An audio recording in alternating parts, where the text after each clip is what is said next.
Hello guys, it's Jamaster. Today we're doing another Bakugan video. This time is actually going to be a pretty big Bakugan discussion, kind of summarizing my thoughts on the reboot, or I guess Generation 2 of Bakugan. It feels like this really hasn't been a very long generation, even though it technically exceeded the original.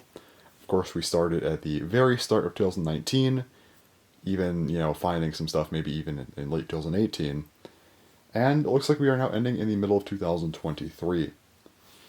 So overall, how was it? Well, there's a lot to get into, but one thing I do really need to note here, before I get into anything in particular, I'm not a TCG player in any form.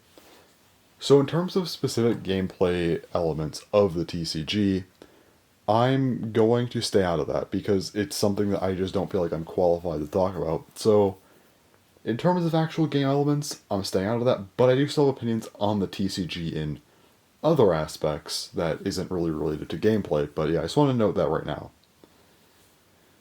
So I guess the first thing to get into here is just going to be the core Bakugan. I mean, core Bakugan were a staple of this generation, obviously. These are like the normal Bakugan. And I feel like over time we saw them change quite a bit. And I guess also one thing to note is we didn't really get any new core Bakugan designs for Legends, because Legends just didn't want to have anything new. Talk about that later. But, yeah, so first up here. Let's talk about the first, I guess, Bakugan from this generation. Dragonoid. And I gotta say, this wasn't a great design. They did a better job later, but I feel like this was a problem that early Battle Planet suffered from. Was that the core designs were just like this. They were very, I guess, stubby and a little bit too round in a lot of ways. I feel like the protrusions really just didn't have enough going on. And yeah, I don't really like what they did here. And again, this was kind of a general problem with a lot of Bakugan. Some looked good, others didn't. A lot of them kind of fell into this weird area. However, I think with Armored Alliance, they really stepped up their designs for core Bakugan, and that kind of continued to go through Geogon Rising, and then, of course, ending with Evolutions.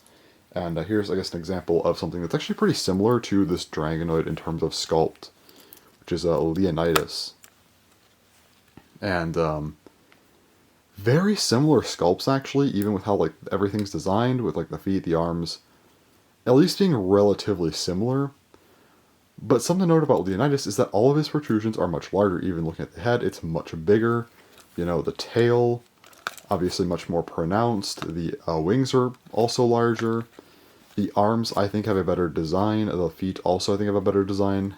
And the body just has less general bulk. So again, with the core designs, I actually think that they improved by a ton. They got way better. However, yeah, early Battle Planet, it did suffer from this, I think. But again, they picked it up, so I'll give them some credit with the core Bakugan designs. Next up, we get to Bakugan Ultras. These were sort of the big thing for Battle Planet. Of course, Bakugan that were a bit more expensive. Instead of being $7, they were $10. But they were way more complex. Of course, the designs were just way more complicated. They had a lot more going on. The magnets were placed in other spots of the Bakugan, like this Chaos Garganoid has the magnet in the tail. So they were a lot bigger, and also, again, they were just much more complex. So I guess not bigger per se, in terms of like the actual size, but they seemed bigger, I guess, because of how much was going on, how much transforms out of the ball. Way more complicated. Battle Planet Ultras have to be some of the most interesting designs in Bakugan history. Some of them, like this one, I would say is a pretty average one. But again, you have some really cool designs that were shown off in Battle Planet. Some maybe didn't pan out perfectly, but hey, they're still, trying to do some stuff. And some of the best Ultras, I think, are some of the best Bakugan in general. And are really the only Bakugan I could think of that ever really compete with something like Bakutech for design. I still prefer Bakutech, but they're really good regardless. However, they had one massive drawback that I think kind of brings them back to reality and makes them, in my opinion, definitely worse than Bakutech, which is these things are hell to close. Some of them are okay, but a lot of them, they are such a struggle to close that you really have to learn each and every one, and it's way more difficult than any other Bakugan. Part of the novelty of Bakugan is being able to, open and close them pretty easily. When you have to look up a video or follow an entire instruction manual to get them to close, it's just like, why? This isn't great design. While they look cool as display pieces, again, for functionality, they just kind of suck. They try to fix this in Armored Alliance by making them a lot easier to close. However, upon doing that, yeah, introducing a Chaos Pegatrix Ultra from Armored Alliance. What happened? The first wave of Armored Alliance was kind of split overall in terms of design, but this has to be the worst one. Some of the other ones I don't think were great either.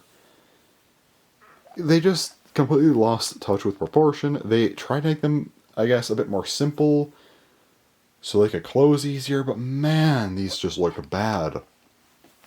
Like, really bad. This first wave just sucked for Ultras. However, in the second wave, while it wasn't perfect, they definitely stepped up their game with some of the later Armored Alliance Ultras. At least from the first half, because the second half is an entirely different beast, but we'll get to that later. So let's show off Darkest Enoch Ultra. This is a much more reasonable Ultra. It's maybe not as complicated as some of the other Ultras that we've seen in Battle Planet, but it still is decently complex, and it looks really good.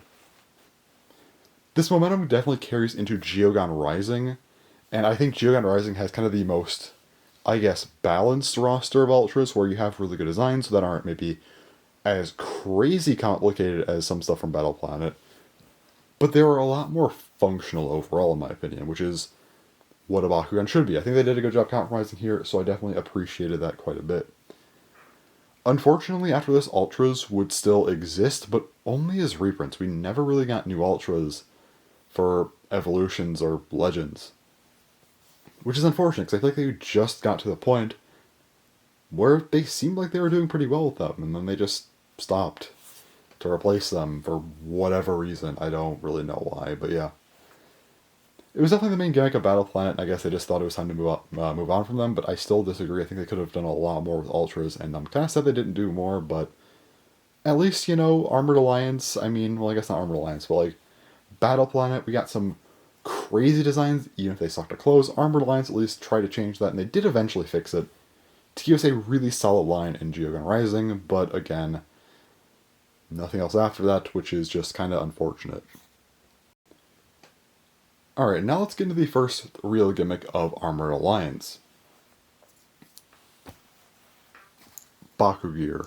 That was like the most awkward transition ever. I don't know what I was doing there. Anyway, Baku Gear were sort of like Battle Gear from the Legacy series, but reimagined. Sort of taking Battle Gear in a new approach while also integrating a little bit of Baku Nano design into it. So you have three different pieces of Baku Gear. You have these two smaller pieces that, again, were a lot similar to, were much more similar to Baku Nano. They just kind of peg into spots on the Bakugan, and they kind of do add a little bit, I guess, but they're not that crazy. But yeah, they add a little bit of design, which is, pretty neat. I guess from a side view, this looks pretty cool. And then, of course, you had magnets generally on top of the Bakugan now in Armored Alliance to accommodate the new Baku Gear. And then you can open up, and yeah, they use the magnets on the Bakugan to open. This is a pretty cool design. I like the idea of them. But man, Battle Gear were just better. I feel like a lot of Ultras in Armored Alliance definitely suffered in terms of design. Again, you had some good ones. Like, again, Enoch is a really great Ultra design. But again, a lot of them just suffered, and I think maybe part of the reasons why Armored Alliance Ultras were so bad wasn't because they didn't know how to fix the design issues, but maybe it's because they were trying to accommodate Baku Gear and didn't really know how else to. At least that's what I think potentially could have happened. And I feel like this is just something we never had an issue with in Legacy. I think the way they integrated Battle Gear into the Legacy series, well, yes, they had to, accommodate them with the pegs and stuff. The designs still looked really good, and they did a great job working around that, and I feel like in Armored Alliance they really didn't. The Baku Gear themselves just don't really match up to Battle Gear either. Those are much more detailed, and I liked how, they looked on a Bakugan. These, I mean, they're like okay, but they don't really like do a ton for me. I don't know. I think they're cool, and I like the cards and stuff from what I've seen. It's just like, I feel like in terms of the actual like sculpts, Battle Gear were just a bit more interesting overall. So these aren't bad, but again, I still think they're like a bit of a step down from the Legacy series in my opinion. Now, with Armored Alliance, they actually had an entirely new gimmick for the second half of the series, which was Fusion Bakugan. These aren't like Fusion Bakugan of the past, where they effectively, take maybe different halves of a Bakugan or whatever, and, split them in half, you could combine them. These are just one sculpted Bakugan, but they pulled elements from two different Bakugan into their design, like this Dragonoid X Treaderus, which is a really, really cool design that I am a big fan of. I really like how this thing looks quite a lot, actually. It looks really nice. The Bakugan work very well together. And that's what I think, Fusion Bakugan could do really well with. They could give us these kind of crazy designs that maybe weren't expected, but they look really cool. And then there's things like this thing. Here. What happened? What is this even supposed to represent? Like, it looks kind of okay from, like, this view, but then, like, you turn it around and, like, you see the face. It's like, what happened to this front? I don't know. Fusions are very divisive to me because I think, while you have some that actually do look pretty good, for every great one you have something that just looks really stupid and ugly. And then you have a lot just in between those categories there. It wasn't a bad idea, though. I like the idea of fusions, so I'm glad they made them. But I have one big problem with them, and again, this isn't really new to gameplay, because I think people like fusions in gameplay from what I know, at least kind of. But a big problem I have with fusions is that they were the entire second half of Armored Alliance. Every single new sculpt of Bakugan we got in Armored Alliance's second half was a fusion. I feel like it would have been nice to at least get some new Bakugan, but instead they were all fusions. Like, I don't know. I feel like having only fusions for an entire half of a line just kind of sucks. I would like to see more original stuff, and I'd be fine if there were a lot of fusions, but there were just too many to me. They really, really overdid it, in my opinion, and it would have been nice if maybe we just stuck to some of the better designs. But yeah, fusions I think just kind of overstayed what they were supposed to do. And yeah, I guess I didn't mention it with Bakugan, but yeah, the Armored Alliance gimmicks, I think they definitely fell off pretty hard, because after Armored Alliance, both fusions and Bakugan just vanished. We got like one Bakugan and Evolutions eventually, and then Legends, yeah, we got reprints of both things, but yeah, they didn't really stay around after the original season too much, so again, until Legends, which Legends reprints almost anything, so I mean, that's that, I guess. But yeah, fusions, I guess were an okay idea, just I don't agree with the execution entirely on them. Moving on to the main gimmick of Geogon Rising, we had Geogon. These were different shapes other than spheres that were kind of like substitution Bakugan, I guess. You could replace your own Bakugan to throw these onto the field and use them. I mean, like, I guess, sure. They're clearly modeled after traps, but instead of being kind of attribute changers, they were, of course, again, substitution Bakugan, which is a bit more interesting, I would say. But, like, I mean, I guess, like, the actual gameplay elements of these are not the best. I don't like how you just drop them onto the field and get core bonuses. They're really strong. I mean, I don't know. Again, I'm not the most qualified to talk about the game, so I'm going to stay away from that. But yeah, Geogon for me, I mean, they're cool ideas, but again, I think from the gameplay stuff, even from what I know about it, I mean, I know these are something, but yeah, they're just things that exist. It kind of just clutters up the game, I guess, a bit more, and yeah, they're still cool ideas, though. I don't mind them too much.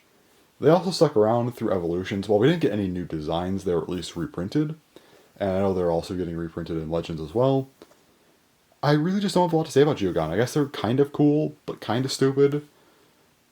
It's just kind of a mix of that, honestly, and that's kind of all there is to it.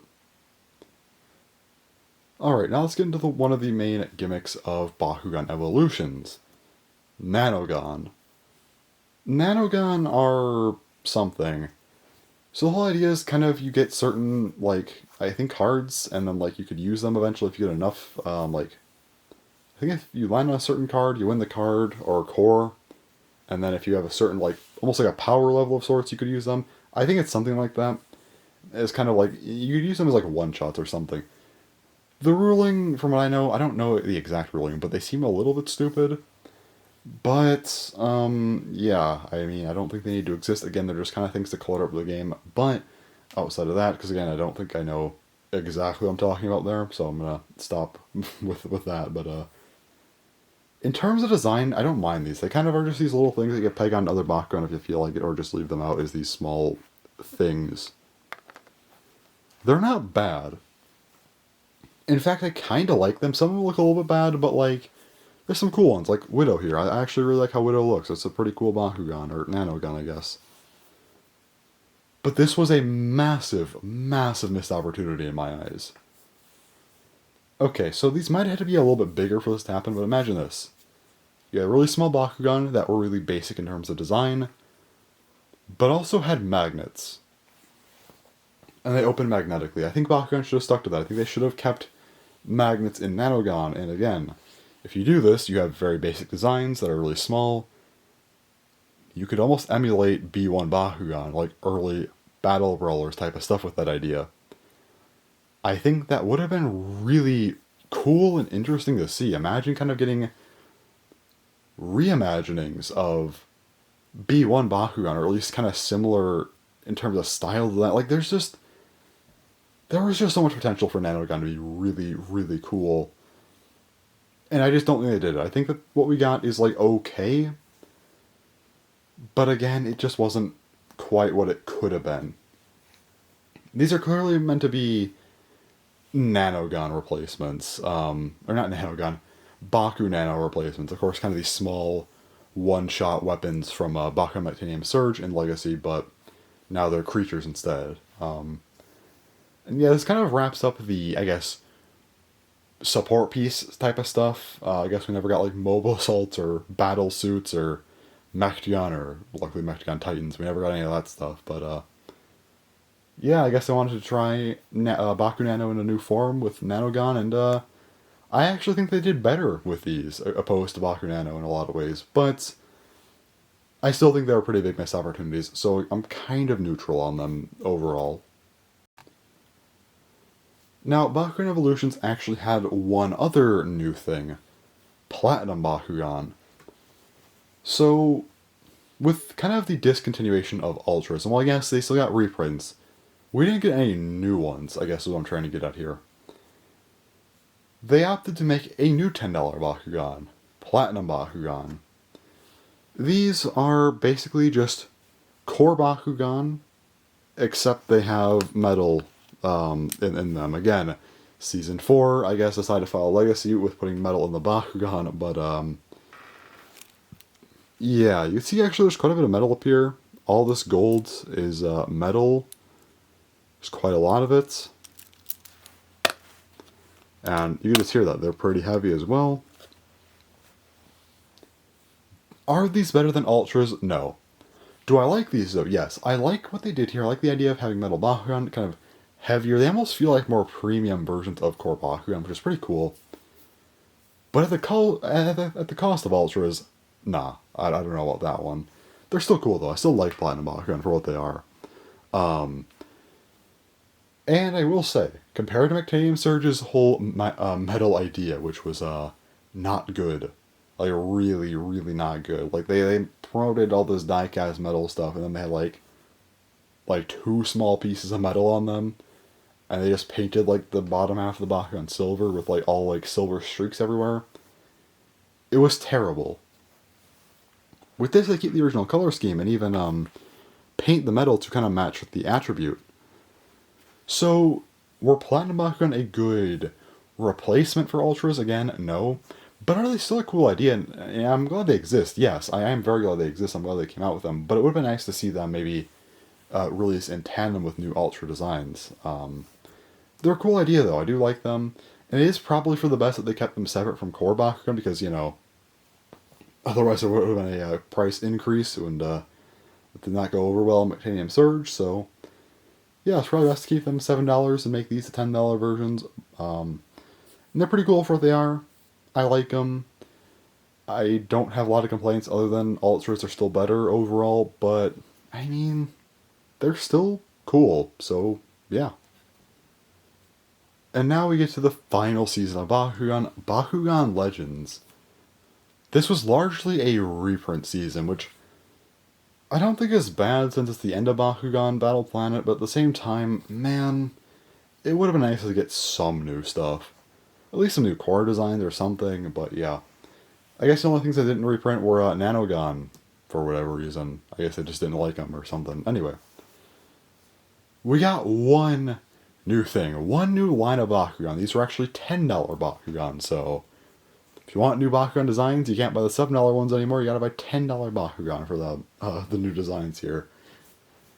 These are yet another $10 type of Bakugan. Moving on from Ultras and also Platinums, which both stuck around in Legends, but again is reprints only. These are Nova Bakugan. You can tell they're translucent, that's pretty cool. They don't look too bad either, but why are they more expensive? Well, it's because they light up. This could definitely have some cool gameplay effects, or at least cool light effects, and I have to move up the arms here to show it. So how's the light work? Here's how it works. That is all. It lights up for about 2 seconds, no fade in, no fade out, nothing of the sort. And it's just one solid color all the way through. There's no sounds. There is absolutely nothing aside from a light that pops on for 2 seconds and then goes off. For $3 extra. There is zero purpose to these existing. They are terrible. Nova Bakugan are a horrible type of Bakugan because the lights do absolutely nothing. They don't even look cool. Had they looked cool, or at least had some effect in the game, or anything else, they would have been alright. I would have probably said they were, maybe just a little bit worse than like Platinum Bakugan or something, but not bad. But no, these suck. I actually have made a whole video on Nova Bakugan, so I'm going to cut my thoughts on this pretty short. Because again, I already make a 12-minute video on Nova Bakugan, so if you want to know more about my thoughts on that, there's that video, but yeah, no, they just aren't very good, and it's like the last new thing that we're getting in Bakugan Generation 2, Bakugan Battle Planet, whatever you want to call it, to just be Nova Bakugan, yeah, that just really sucks. Alright, now we get to kind of the last major point I have here, which would be Flagship Bakugan.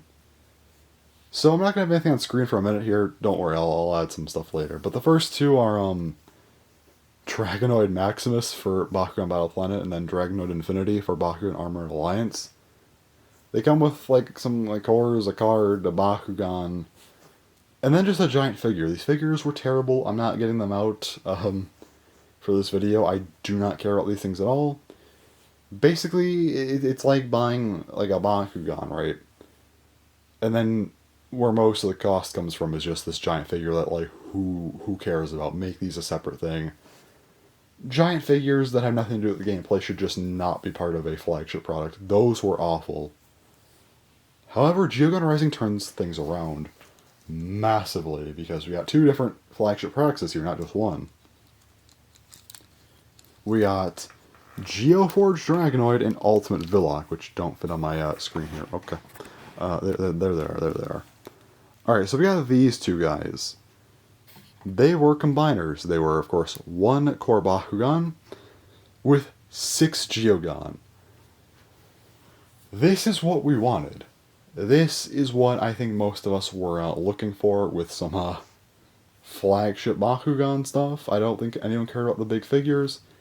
These are cool. Again, they're kind of stupid. They look a little bit awkward. I mean, yeah, that's fine. But that's fine. I mean, they're combiners. They use all legal gameplay pieces to just kind of make a cool display piece. That's a cool idea. Like, I like this, you know? It's just nice.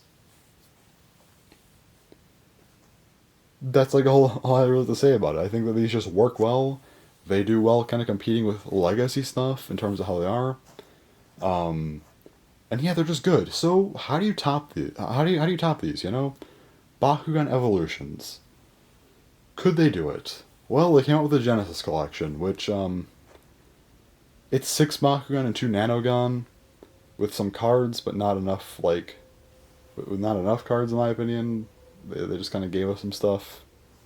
I mean, they didn't really give us like any interesting cards. And then like for cores, they gave us like 2 cores. Kind of sucked, honestly, but as far as the main part of the Genesis collection goes, what did they give us? Did they give us anything good? Well, I think they did. We got these. Yes, this display piece also comes with the actual collection too, which is really cool. But they gave us these 2 Genesis Bakugan, which is kind of what makes this an actual interesting set. I get why they made other stuff, because I kind of would have preferred if they just like released like a double pack for or something, like make this like $20 or something with like the display thing and everything, but like I understand why they, you know, wanted to make a bigger set, why they included 2 extra Nanogon, why they made 4 other Bakugan in there. I get it.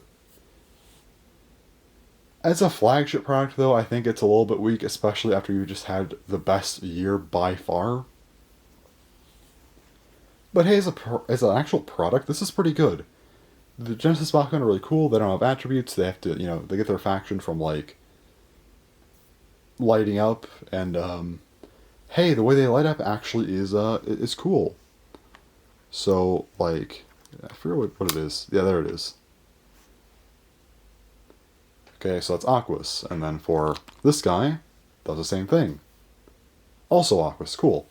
So the idea behind them is that they light up, but again, it's smooth lighting that fades in, fades out, and then changes colors before, you know, giving us our faction.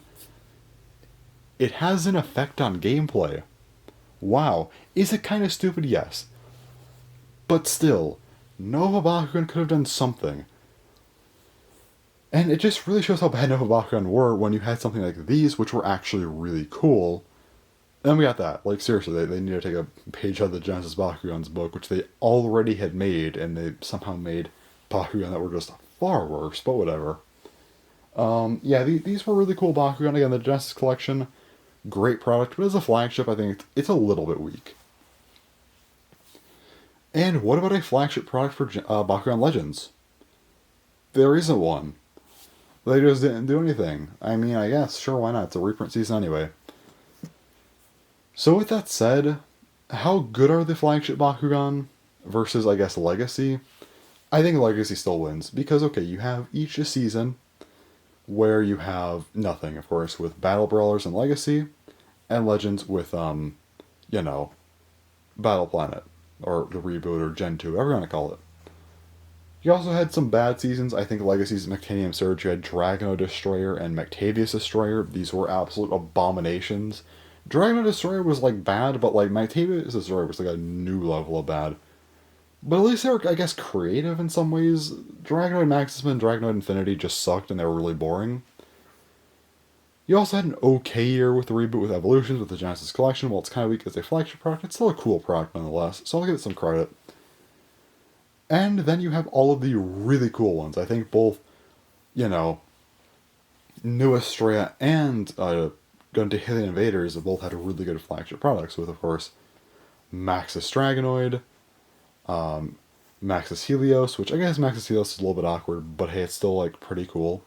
Then Gundahilian Invaders, you of course had, you know, Dragonoid Colossus and Dark Colossus, and then with the reboot, Geogon Rising, we had, you know, Geoforge Dragonoid and Ultimate Villock.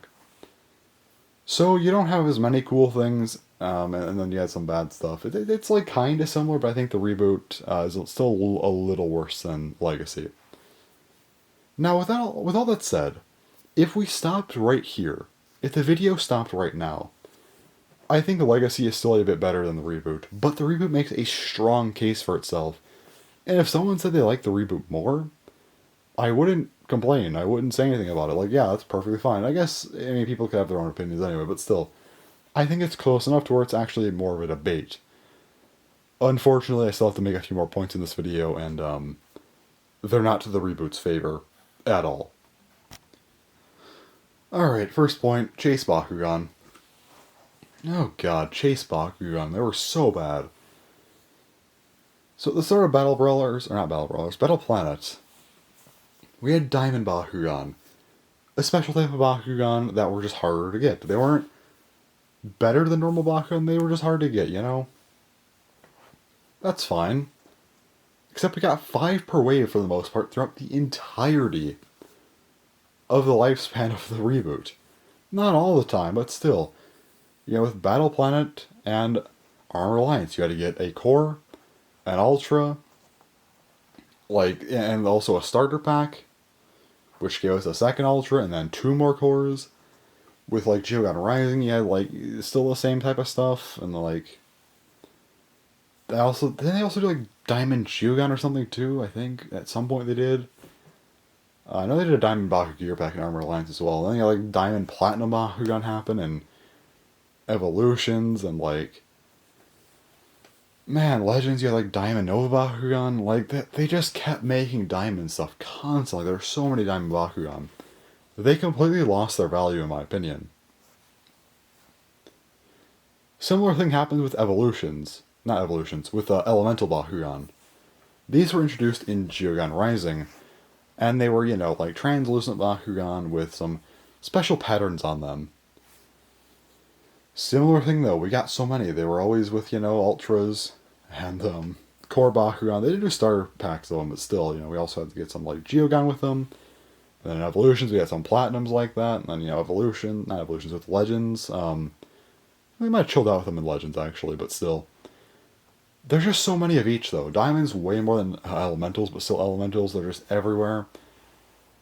Elementals, too, are just more, like, cooler versions of the original version of the Bakugan. Not, like, crazy interesting. Like, Diamonds, I guess, look a little bit more unique. That's kind of cool, but whatever. The Chase stuff was just so bad, and I think the most egregious example of it was in Evolutions with Prisma Dragonoid. I think everyone who's in the reboot knows about Prisma Dragonoid, this thing that goes for like $100+. They decided to make a cool Bakugan with its own sort of unique idea into a Chase Bakugan. This thing has actual gameplay elements to it, and they make it into a Chase Bakugan. A goddamn Chase Bakugan. Really?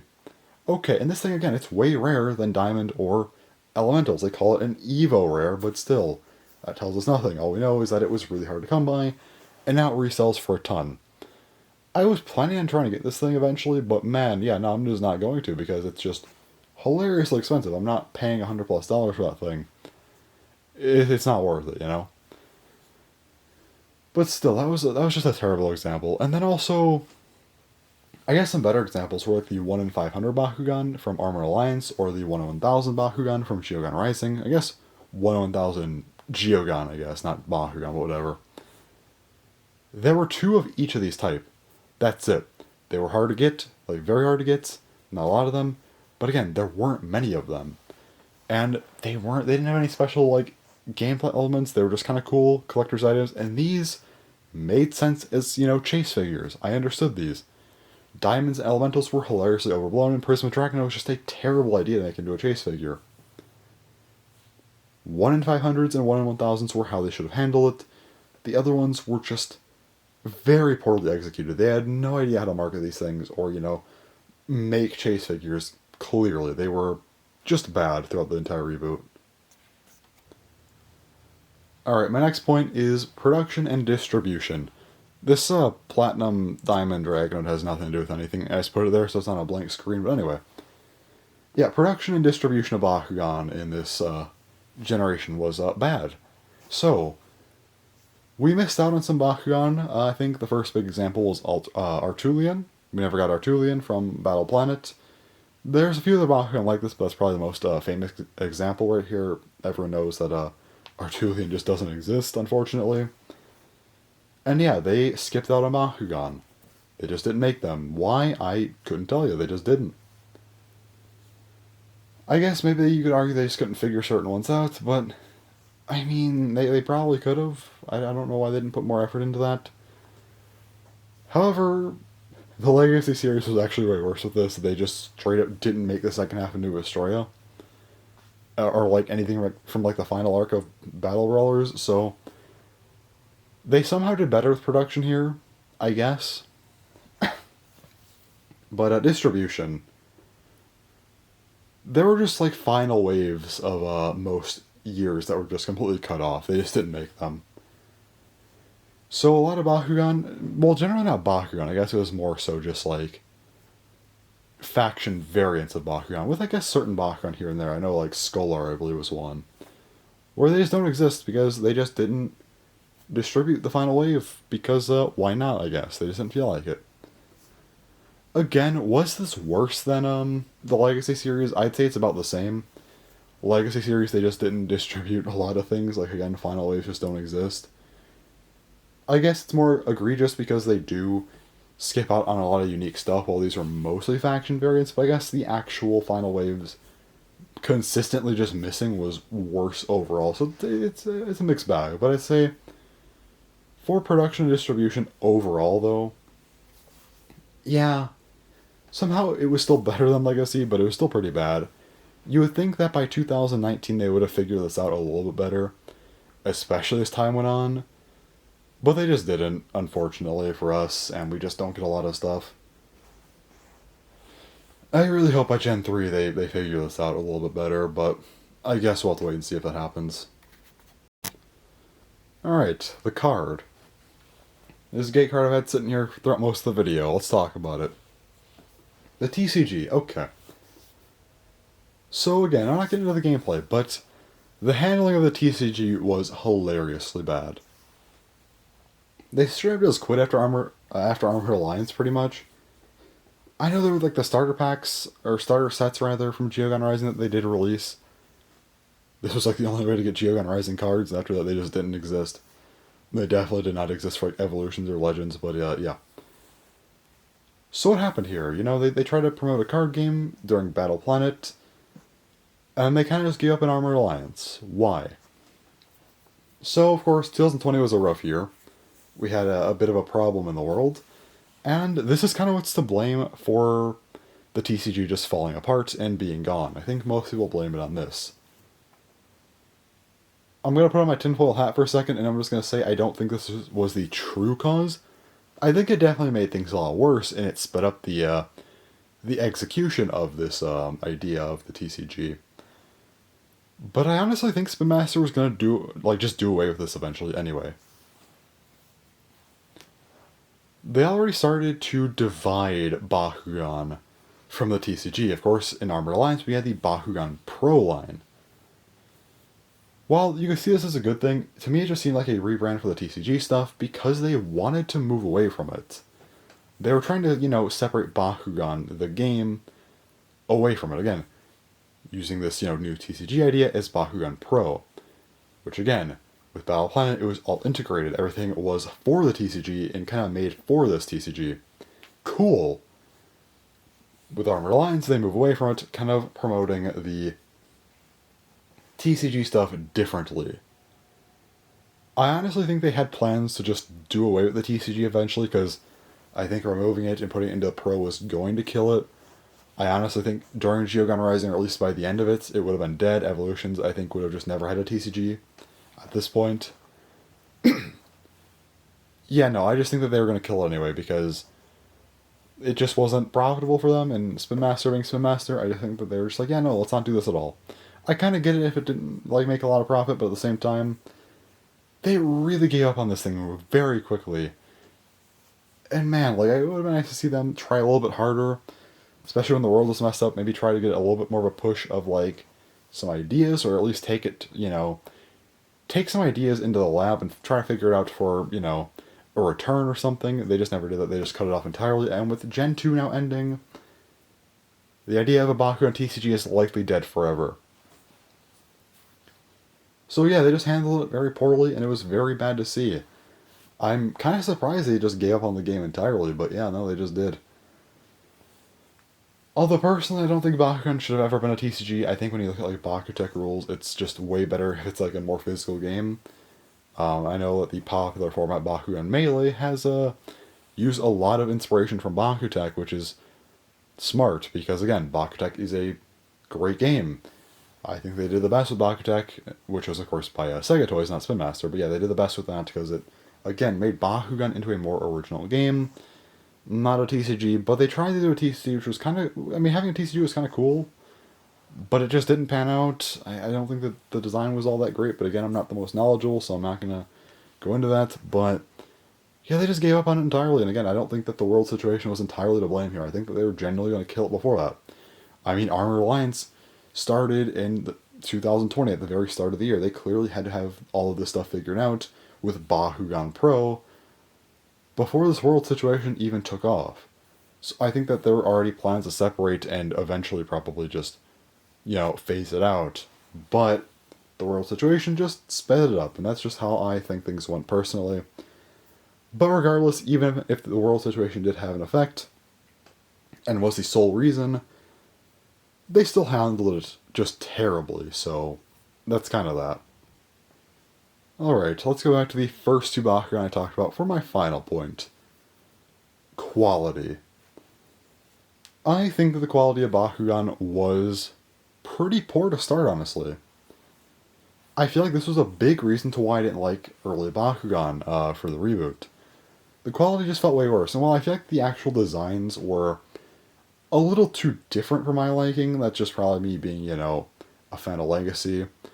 But, they definitely could have made a much better push for the reboot, in my opinion, had they actually, had better quality. Because I'm going to be honest, the quality of earlier reboot stuff was not good. The plastic and springs were bad. So I have, of course, a Battle Planet Bakugan right here and an Evolutions Bakugan right here. So, I don't know how else it's going to sound, but I'm going to try my best to display what I mean. So the plastic just felt way cheaper. It got better over time. I think Armor Alliance was still pretty bad. Maybe they fixed it a little bit, but not the best. Geogon Rising is when they really started to fix it. I think by Evolutions and especially Legends, they've gotten a lot better with this. But, I don't know if you could hear this, but try to listen.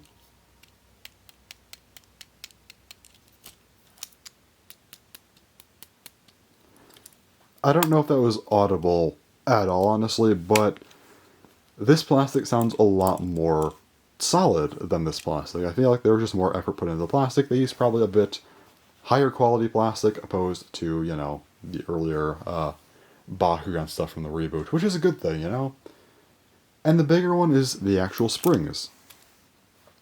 So when you hear like the head or tail versus this,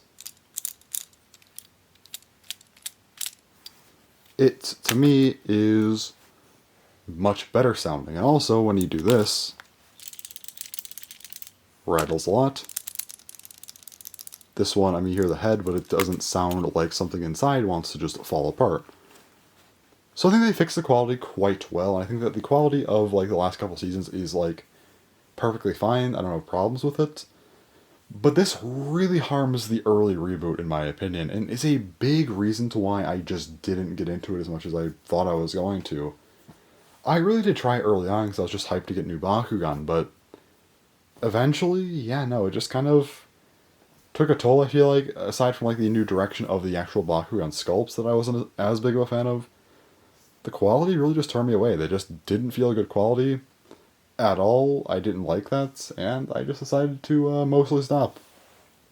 Glad they fixed it eventually, but still, it was way too late for them to be fixing that when they did. They needed to just come out with much, much better quality Bakugan. And again, for Gen 3, I hope that they do much better with this, because again, early reboot was just plagued by bad quality in my opinion. So there you have it, my thoughts on the reboot. Everything about the reboot.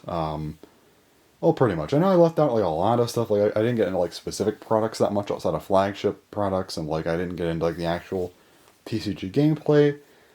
But I'm not trying to make this a 4-hour analysis. No. But still, I wanted to talk about the reboot and my thoughts on it.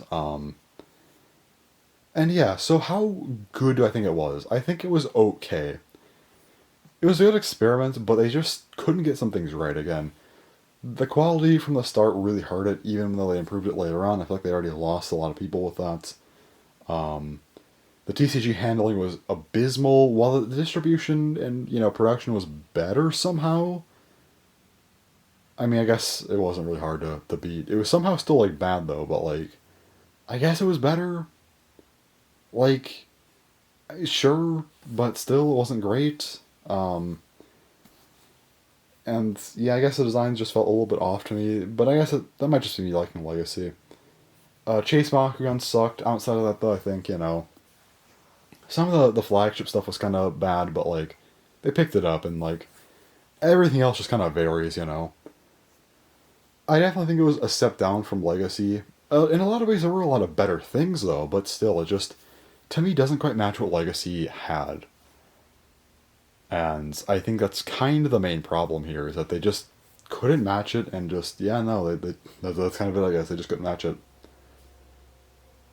I do hope Generation 3 can exceed this, and maybe if it doesn't even get to, like, Legacy or Generation 1, I think that it could potentially be better than this, and I hope it is. I hope that they're able to kind of learn from this generation and potentially make some, new stuff that could be better than this.